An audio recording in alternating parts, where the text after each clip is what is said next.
Okay, welcome everyone to this community conversation about restructuring Erie. I am Tiffany and I am like your host, MC today. I'm super excited to be here with you all today for this conversation about restructuring Erie and alongside the National Infrastructure Bank. Thanks, Tiffany. My name is Michaela Alicia, and I am the co-founder and co-chair of the Green New Deal Coalition. Tiffany is also my co-chair, and so is Lynn Armel, who is also here. I will be the main facilitator for the evening, and I'm very excited for this event because the time to ensure a livable future is now. In case you missed it, in 2018, the Intergovernmental Panel of Climate Change released a special report that gave us a decade to address global greenhouse gas emissions, or else the climate change consequences will be irreversible and severe. We are officially in crisis mode. This report is what sparked the youngest Congresswoman in US history, Alexandria Ocasio-Cortez, to introduce the Green New Deal resolution with Senator Ed Markey. Today, we are going to be talking about new industries and infrastructure that will lay the groundwork for a livable planet. We will be talking about real solutions and feasible possibilities and actions necessary for the limited time we have. This is what a Green New Deal is all about, and this is also what the National Infrastructure Bank has a plan to achieve. We have the people power right here in Northwest PA to wield this transformative investment opportunity to address the social and economic injustices within our institutional roots. With President Biden now in office, he has signed executive orders to rejoin the Paris Climate Accord and to revoke the permit for the Keystone Pipeline. No longer can we afford to pass piecemeal policies and take incremental steps toward action. The environment and us who live within it are not two separate things. And last year really brought that to our attention. From Black Lives Matter protests of police brutality to 2020 tying with 2016 to being the hottest year on record. But now, climate change crusaders are taking power, and issues of racial justice are receiving more attention than ever before. Today, we are here to seize that moment. So this evening's event will delve into possibilities and the necessary steps to restructuring our region.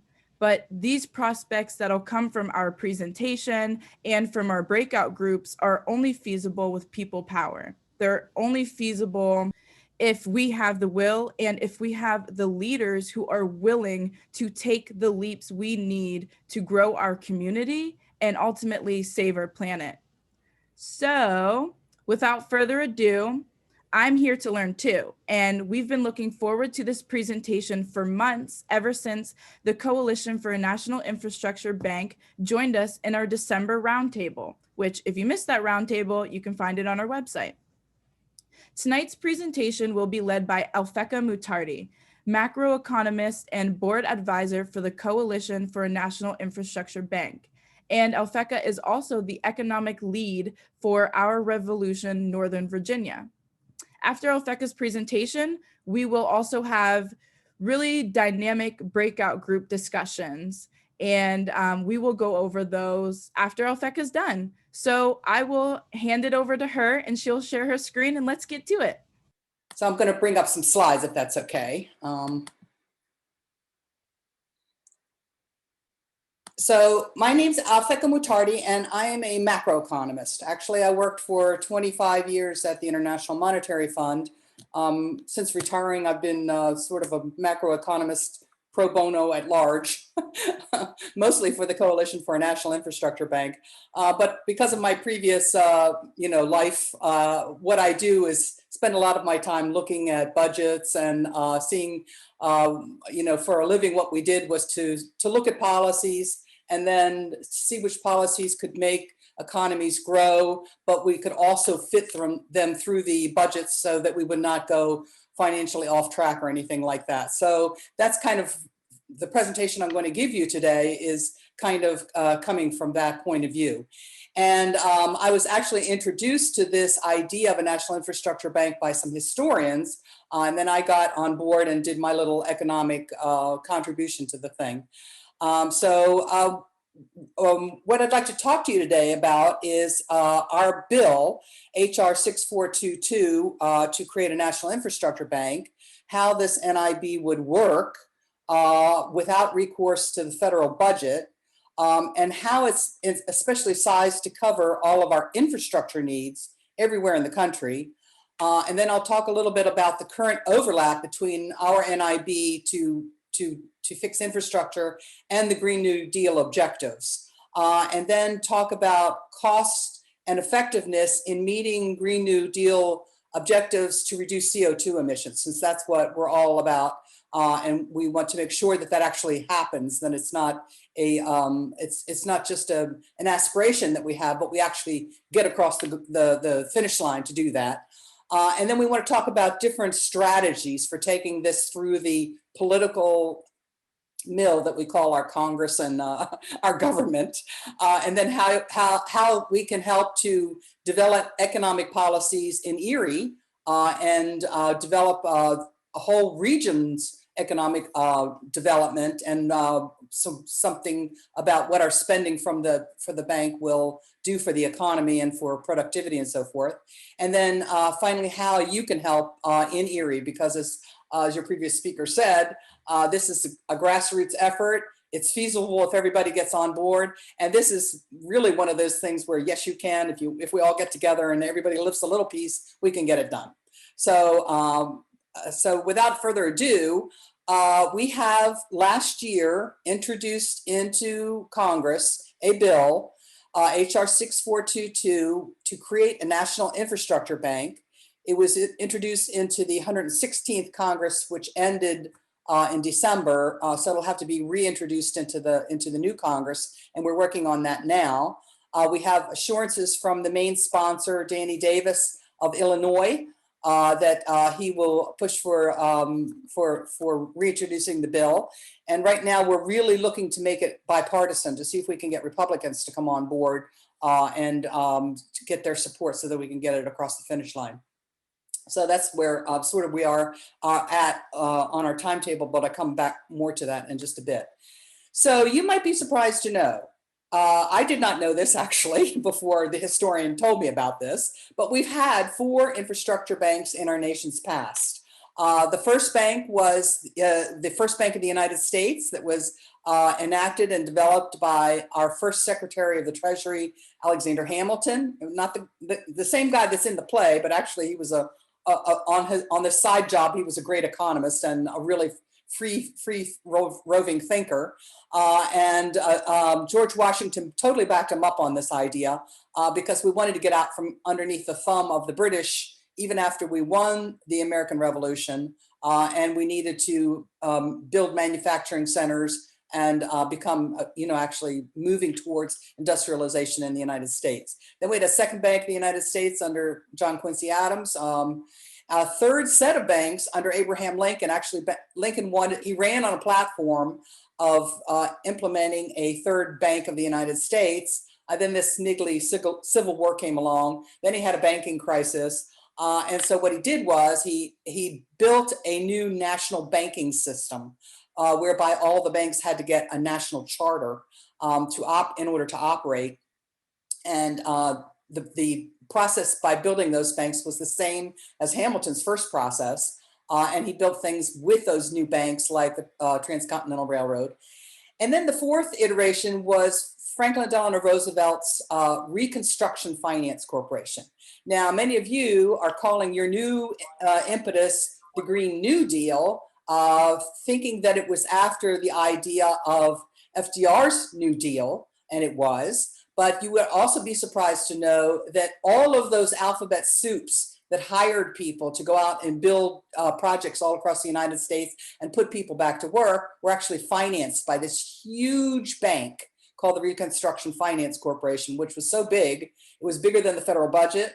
It was bigger than all the commercial banks combined, and that's where all the money came from to actually finance and get us out of the Great Depression and win World War II. So we're still using the same model. Now, what we did this iteration around for this fifth big bank was to ask ourselves the question, what would it take if we were not constrained by budget deficits and by, needing to raise tax, if we were not constrained by budgets in any way, either federal or state and local budgets, what would it take to fix everything that's broken and to bring it up to a state of good repair, and also build other things that our nation needs and we have been promised.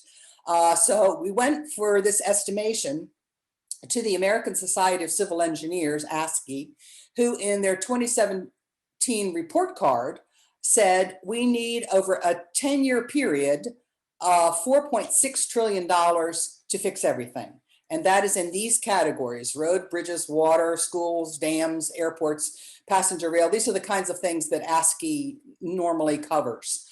Then they further said, the engineers, that of this $4.6 trillion, already about 2.5 trillion is committed to be paid for.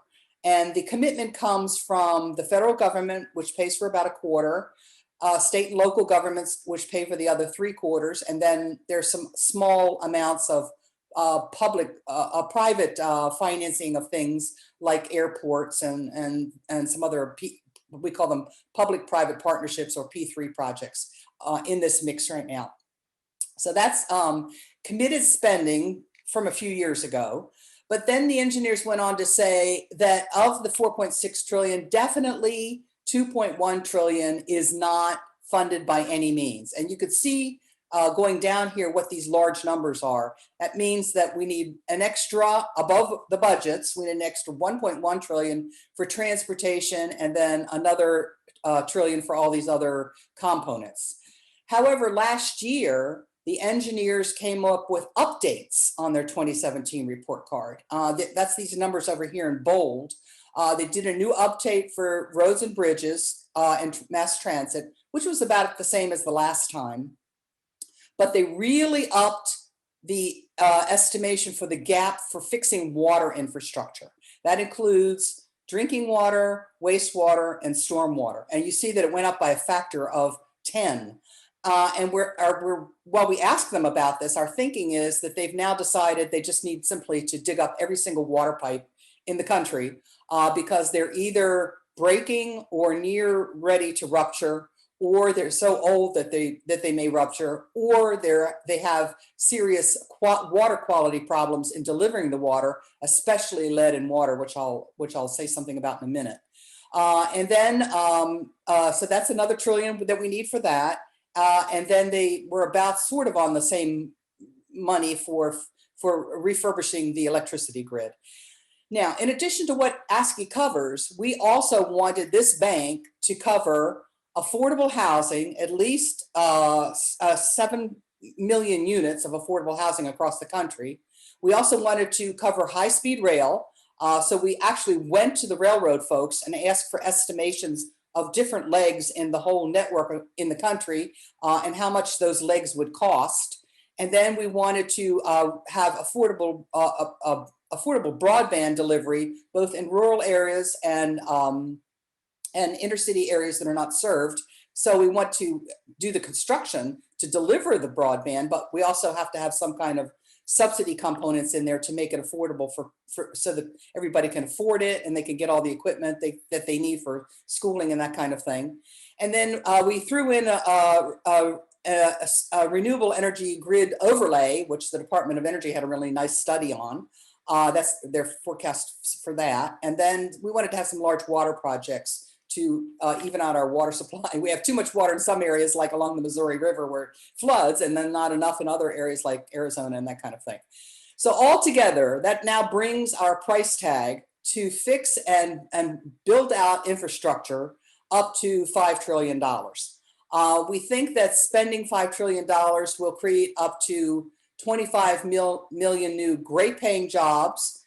The bill requires that we pay Davis-Bacon wages, that we observe project labor agreements in states where they're allowed, that we buy America only with no exceptions. So all the steel that will go into the rail projects, for example, that will be steel built in America, not overseas. We also have some other features in the bill to help do community development in both rural areas and inner city areas. But altogether, this bank will be lending up to $5 trillion over a 10-year period to cover these projects. So this is a quick rundown on sort of how this National Infrastructure Bank works. And it's really helpful if you think of it just like a commercial bank. Essentially, it works like a commercial bank, although it's capitalized a little bit differently. But to open a commercial bank, what you need to do is you have to have capital to set aside for like a rainy day fund and to grease the wheels while the operations of the bank get started. So this little flow chart right here describes how we capitalize the bank. And then the bank gives out loans, and I'll describe where the money comes from in this process of giving out loans. And then this third little circular explanation here describes what the effect is of lending out $5 trillion on the economy, what effect this will have on jobs and economic growth and so forth.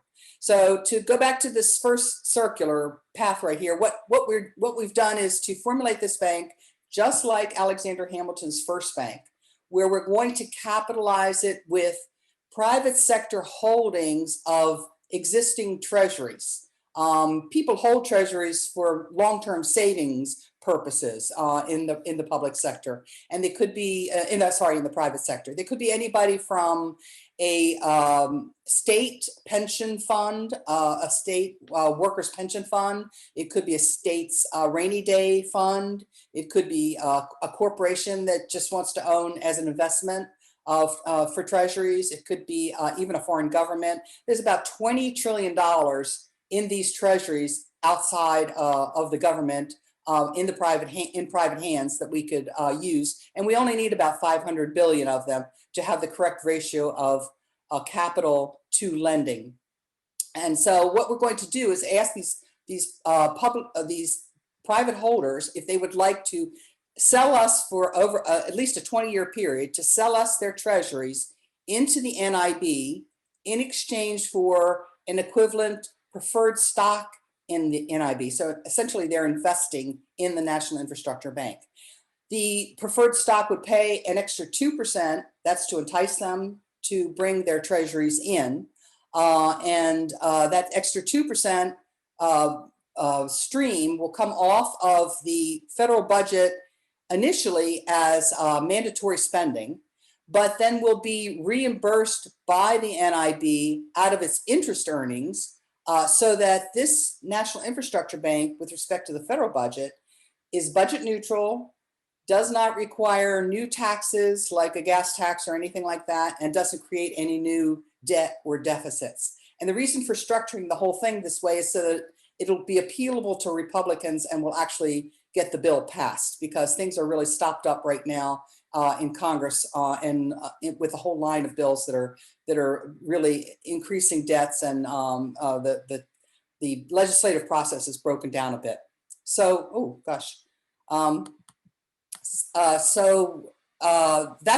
now we're fully capitalized and we're ready to give out loans from the National Infrastructure Bank.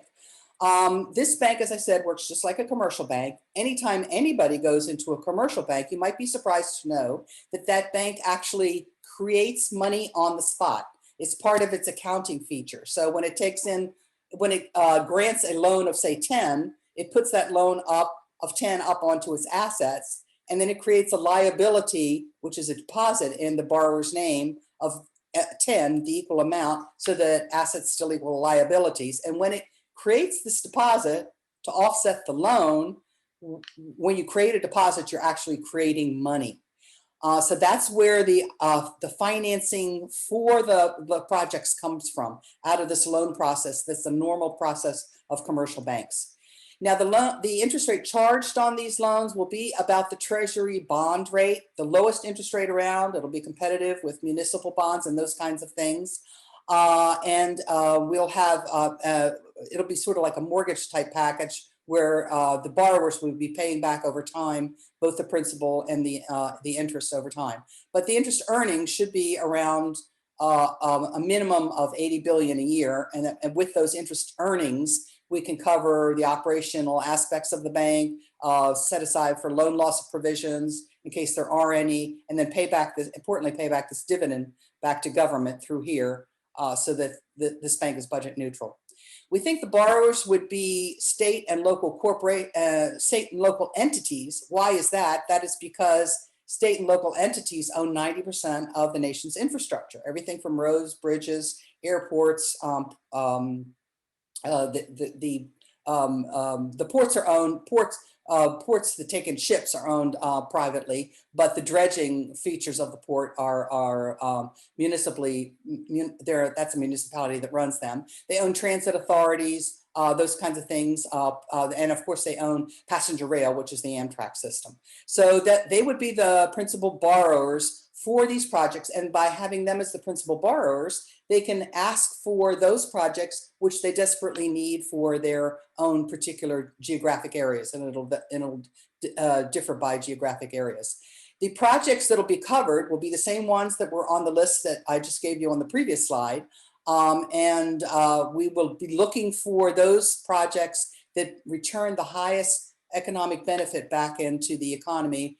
We reckon that for every dollar you invest in infrastructure, it'll plow back $3 to $7 back in new GDP coming back into the economy. And we have the example of the RFC, and we have current economic modeling that show that we can really supercharge economic growth in America. This will do a whole lot of things. The recharging of economic growth combined with paying people better wages into the middle will lower income equality.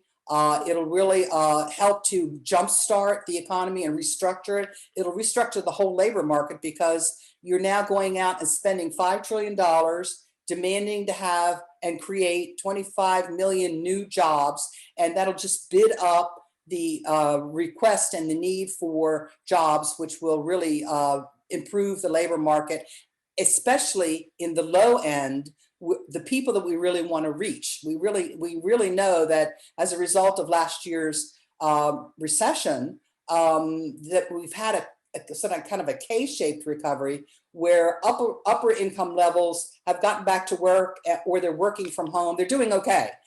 They've even set some savings aside, but it's the lower income levels that have really been devastated by this economic recession and really need to have help. And we have a plan, a training program. We want to hire them right away, immediately, to do projects. And the first year of operation of this bank, we hope to target the following kinds of projects: the long list of transportation and bridge work and everything that all the state departments of transportation have in their drawer somewhere, that they say we need to fix these things, but we haven't got enough money. And in addition, all of the water projects, so that we can get water infrastructure, all the working right away. So we want to hire people right away as apprenticeships in these new jobs, and then provide them with on-the-job training. And as we have economic growth, we'll have a whole lot more tax receipts coming back into the federal budget and into state and local budgets, will allow them to repay back the loans. All of this I've gone over fairly quickly, but you can see it on our website. We have some papers like the quick summary that describe all these kind of things. You can look at those.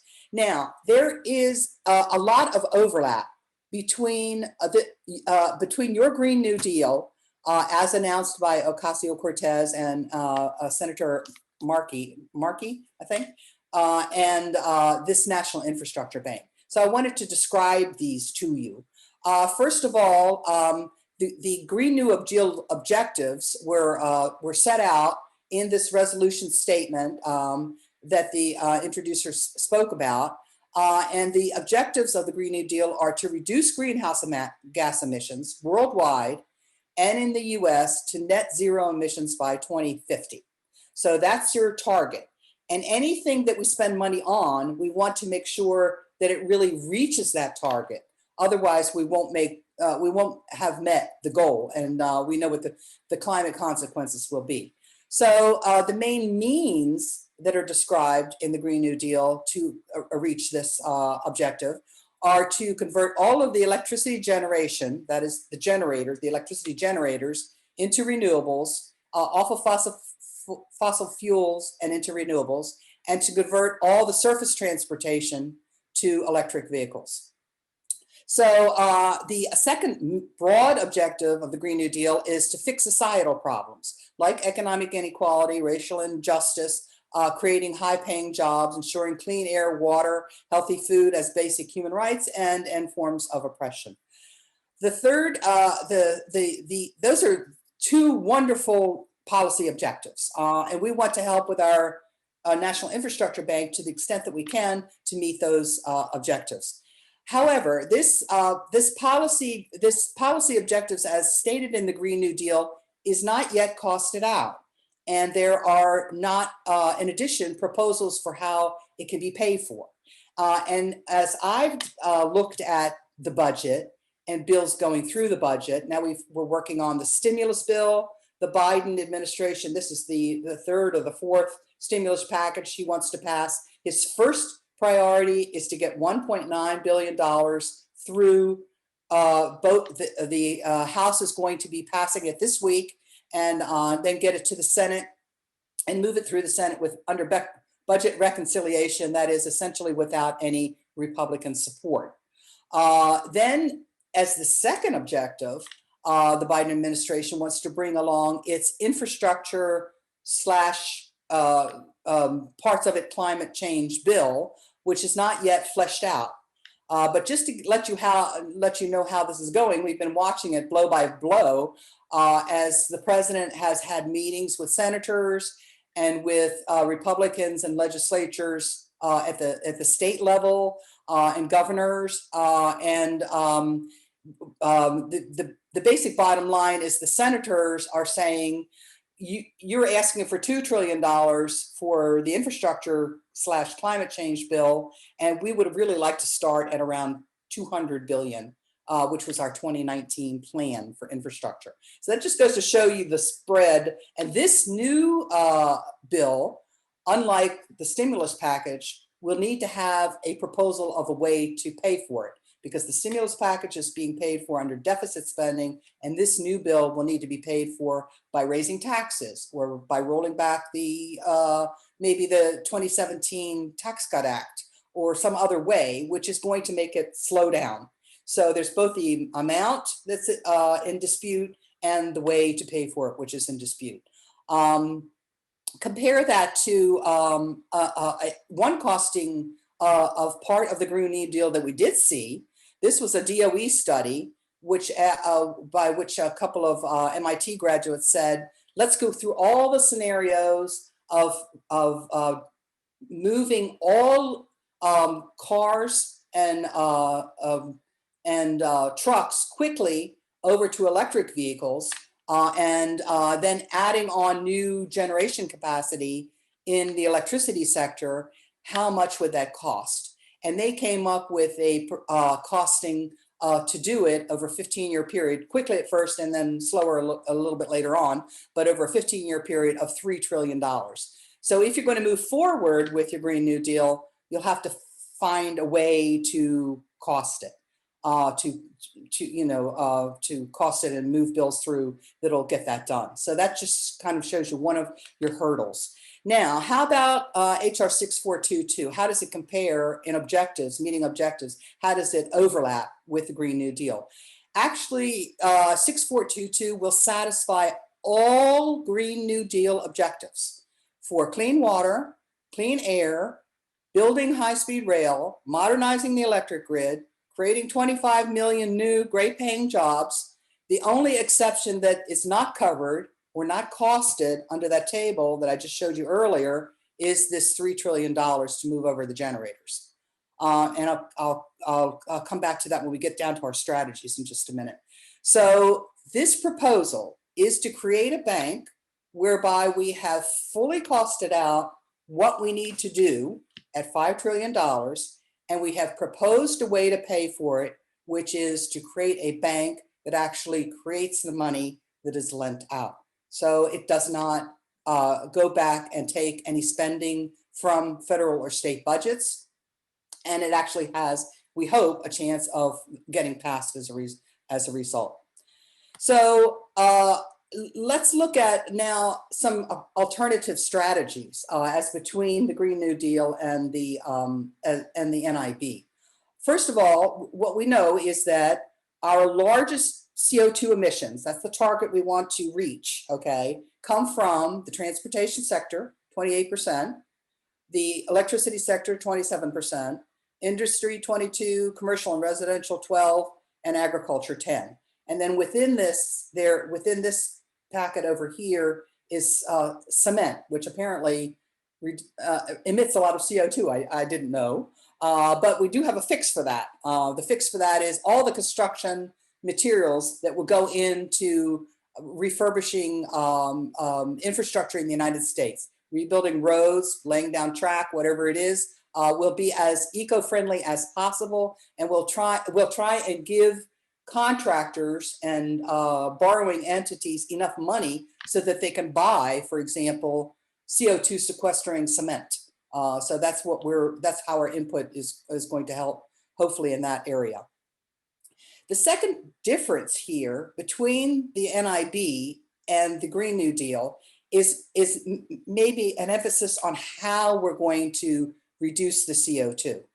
We have an idea to have a much bigger insertion of rail and mass transit into the transportation mix. So our first objective would not be to go right to electrification of cars, mainly because we think that the rail and mass transit move people along much more efficiently and quickly. So it's not only that we want to reduce CO2, but we also want to reduce traffic congestion because that's really inhibiting economic productivity.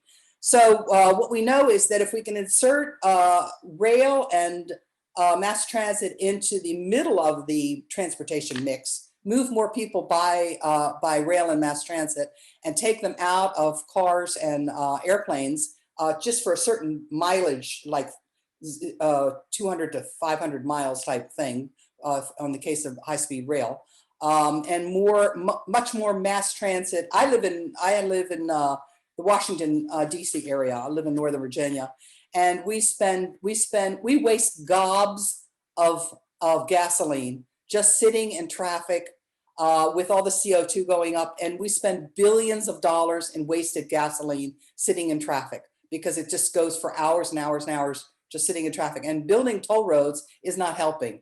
Adding more lanes is not helping. Electrifying cars will not help because the cars will still be on the road and will still be stuck in the traffic. So we really need to have less spending going into the road network and more mass transit and rail to move us out into the suburbs. That'll be a sort of a big thrust of this infrastructure bank. And we've got studies that show if you can move passengers and freight by rail rather than by surface road or air, you'll save 2/3 on your energy consumption, which means you're saving 2/3 on your CO2 emission. It'll have an instantaneous, really quick reduction in CO2. Look what happened when we had the COVID shutdown and everybody stayed at home and didn't drive their car. All of a sudden, the CO2 emissions, ratcheted back quite a bit. So that's another change there, difference there. And then we want to have a comprehensive transportation plan. Instead of doing it piecemeal, we want to look at the whole transportation network and see what is the most efficient way to build it out. And here's an example of one part of that. This is a map of requested rail passenger lines that was put together by the Passenger Rail Association. The blue lines are requested lines that were never built. The yellow lines are where the Amtrak lines go now. And then, of course, we have zero money so far in the budgets for high-speed rail. So we don't want high-speed rail to be aspirational. We want it really to be part of the plan. And on these lines, these corridors where we have a lot of traffic moving up and down, the whole Pacific corridor and the whole Northeast corridor all the way down to Miami and even parts of Texas and other places like that, we want to build high-speed rail in this mix. And it just shows you that one of the rail lines that was requested, I'm not sure if it's covered up by your line over here, but one of the lines that is requested is the rail line that goes right through Erie from Pennsylvania, from New York, right through Erie, up to Detroit and over to Connecticut to link you better in the rail network across the country. And then we might also strategically ask ourselves the question, do we want to pay $3 trillion to quickly move the electricity generators off of fossil fuel and onto renewables, or do we want to let the market do it by instituting a carbon tax? And I like the idea of a carbon tax because then the federal government can collect it. They can use it for other things like providing healthcare insurance for solving their deficit problems. It's kind of like when we charge the tax on cigarettes, because cigarettes are unhealthy for you, so that we should charge a tax on them to discourage their use. And the carbon tax on fossil fuels is much the same. So we might want to consider that. I mean, whether we have a carbon tax and then we let the market, which that's what happened in Texas, even though they just had this huge failure of their grid down there. They actually deregulated, and the reason this energy producing state has all these windmills was not because Ocasio-Cortez secretly went down there and instituted the windmills. It was because they had deregulated the state, and then and renewables were much cheaper to use even than natural gas. And naturally, the generators started shifting over into more renewables. So that's why they have lots of windmills and solar down there. So that brings us to another strategy, which is possibly to lift off of the Green New Deal all of the, not all of them, but a portion of the equity and jobs creation aspects and put them onto the National Infrastructure Bank and let us get a whole lot of new jobs going for that, and then later expand possibly the National Infrastructure Bank into producing more manufacturing centers. For example, I have the idea that we should be able to take a lot of these plants up in the Rust Belt area, all around Chicago, Ohio, Western Pennsylvania, and convert these into give loans and convert these into new industries to build the wind turbines instead of importing them from Denmark, to build the new rail cars instead of importing them from Italy. And to buy America will mean that we'll have to have all these provisions for all these investments coming from here, and we can refurbish a lot of these old plants and put people back to work right away in building and sustaining waging jobs. So that is to borrow locally for any project that is a critical infrastructure need. And what I would point out is that in Erie, Pennsylvania, you're probably one of the areas that has lead in your water pipes. You might not know it yet. The Environmental Protection Agency just came out with a new ruling on lead in water. It's not good because it's not going to force the utilities to fix this, but you should insist. You should have a small business enterprise go around and check all your water pipes and come up with a plan for this city to replace all these pipes, and the National Infrastructure Bank will give you a loan to do it. And we'll also give you a loan to fix anything else that's under the road that needs fixing, like the sewer lines, like putting in the broadband, like redoing the storm systems, whatever else is needed in a kind of like a bundled project, and give you loans to cover all those things, put people back to work, give them training for the jobs, and build out the broadband and run the rail through Erie, Pennsylvania, east to west, and link you up with the rest of the neighboring states. And then you probably want to think about joint development planning groups to promote investments in your area. What I saw from your last webinar was that you had entertained the idea of inviting in a plastics plant to grind up your plastics and then use them for fuel in a steel mill across the border in Canada. But your excellent research showed that those kind of plants, giving them a tax break often leaves the locality at a huge disadvantage if they go bankrupt, and then you have an environmental mess on your hands. Instead of giving a tax break to attract an industry, go ahead and borrow from the infrastructure bank, fix all of your infrastructure, put all of your people back to work, get them training, great paying jobs, and develop your area in that way. And these joint development plans are already in existence. For example, I saw one that was called the Ohio River Basin Plan that was put together by 8 mayors in Ohio and Pennsylvania who have a concrete plan for developing the economy of the area, but they have no money to do it, and the National Infrastructure Bank would provide it. Then hire workers locally and put them into apprenticeship programs, providing them after hours free training to give them certificates in technical fields. And then the bank would finance everything, should finance everything without creating any burden on the budget. It should actually get passed. This bill, if it doesn't get passed by Republicans on a bipartisan, if there's something really wrong, it really means that they just don't want to cooperate with anything. And then we might not have to think about getting rid of the Senate filibuster rule or something like that. But that might be a possibility. So I'm going to just flip down here to this training program. I just wanted to show you that we really have thought quite fast and hard about the training aspect. We've talked with union leaders, the National Association of Building Trades and others, LIUNA and so forth. They have great apprenticeship programs. And what those apprenticeship programs do is they'll allow for hiring somebody on an apprenticeship basis so that they can have income coming in right away, and then get free training that will give them a certificate later on. Then we also have a whole lot of community colleges providing 2-year training degrees, and some of them pay great.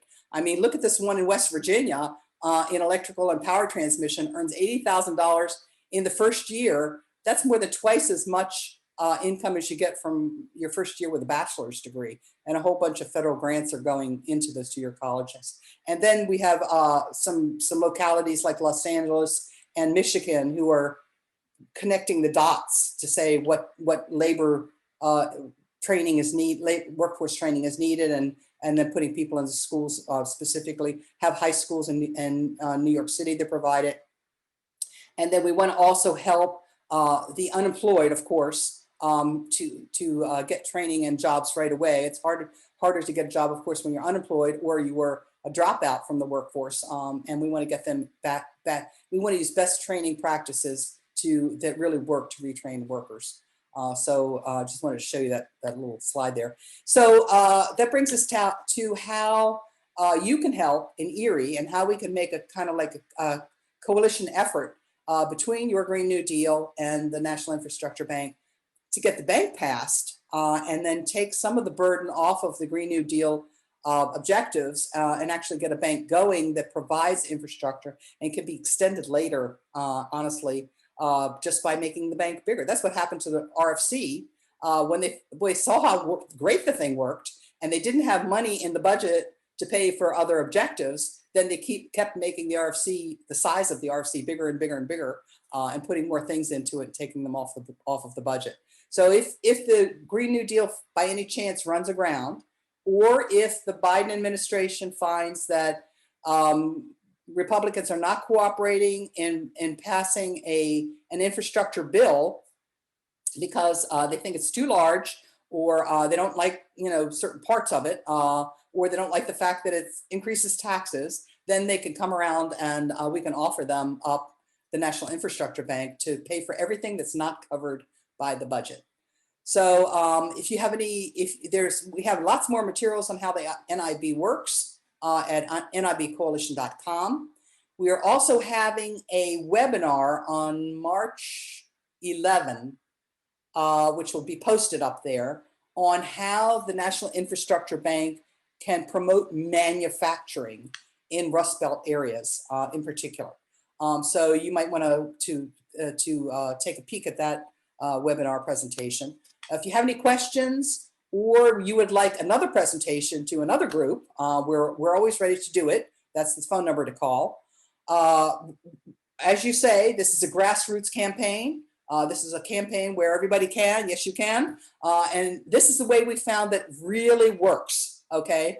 I spend all of my time now testifying at city councils And somebody on the City Council who's been watching our webinars will write a resolution. You can see samples of these resolutions on our website, calling on their members of Congress to enact a national infrastructure bank. And then I'll testify and give them a little bit more feedback on how the bank works. And then they'll go ahead and vote on these resolutions, and then they pass them all up to their members of Congress, and that's how we're getting more co-sponsors onto the bill.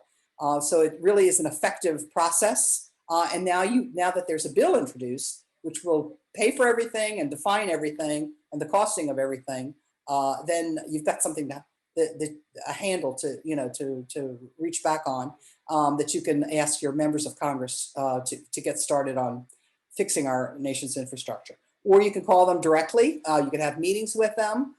In your particular area, you have a lot of, I think, Republican congressmen. We would love to have some Republicans come on board to sponsor this bill. And we really think that it would help the local economy, fix water, fix infrastructure, anything they have in their desk drawer that has not been able to be funded so far, this bank can fix it. And we're also taking small donations, of course. We're a low budget coalition. We take small budgets to help with our advertising campaign. So that's about it. I hope I didn't go on too long. And we're going to have a breakout session, as your moderator will discuss in a moment, and then you can bring over some questions on the NIB if you have any for me. So I'll stop my sharing now. Great. That was awesome. Thank you, Alphecca. Thank you so much. That was really, really wonderful. I think before we talk about breakouts, just in case there's anybody here that doesn't want to join, we'll just do a quick wrap up and how you can get in touch with us. Alphecca referred to one of our webinars, and since December, we have really been gathering community concerns, doing our research, talking regionally, internationally, about this recycling facility that is being proposed for the city of Erie. So check out our website at gndcoalition.com. There's a nice little tab there that has all of our past presentations. You can find us on Facebook, and you can always shoot us an email. For everybody that registered for this event, we have your info. So if you want, if you want to be in touch, it's very easy to reach us because it's all of us right here. We're really all just doing the work. We also have a couple events coming up this next week for y'all to keep on your radar. On March 1st, Penn Future has an event about plastics, and that's going to be quite a well-researched event and definitely worth the time. On March 31st, the Film Society of Northwest Pennsylvania will have an event about the story of plastics. So you can, John Lyons, you can say something. Okay, sure.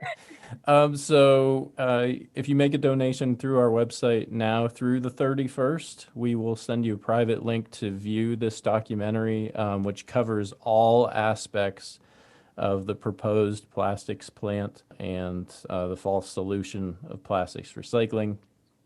And we will also send you a link to a private Zoom discussion with one of the film's producers and concerned citizens. It's sponsored by the Whole Foods Co-op. Cool, thanks. All right, so yeah, I mean, you can really reach us in many different ways, and we'll be sharing all of this information as well on our social media and through our emails. And now let's go to the breakout groups.